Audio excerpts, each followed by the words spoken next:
ملک بھر میں آج عید الاضحیٰ کی نماز ادا کی گئی۔ ملک میں خوشحالی کی دعا مانگی گئی، جہاں عید کی خوشی میں ایک دوسرے کو گلے لگا کر مبارکباد دی گئی اور اس کے بعد اللہ کی راہ میں قربانی کا عمل شروع ہوا۔ ملک کے گوشے گوشے میں مسلمان نماز دگنا ادا کرنے کے ساتھ ساتھ بارگاہ الہی میں قربانی پیش کر رہے ہیں۔ اس موقع پر مسلمان ہند ملک و قوم کی ترقی و خوشحالی، سماجی خیر سگالی اور بھائی چارے کی دعائیں کر رہے ہیں۔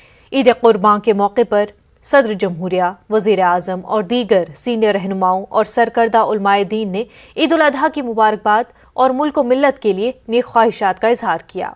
اس موقع پر کسی بھی ناخوشگوار واقعے کے روکنے کے لیے چند ریاستوں میں سیکیورٹی کو بڑھا دیا گیا تھا۔ یو پی میں پولیس نے مسلم کمیونٹی کے لوگوں سے کہا کہ وہ سوائے مقررہ جگہوں کے کھلے عام میں جانوروں کو ذبح کرنے سے گریز کریں۔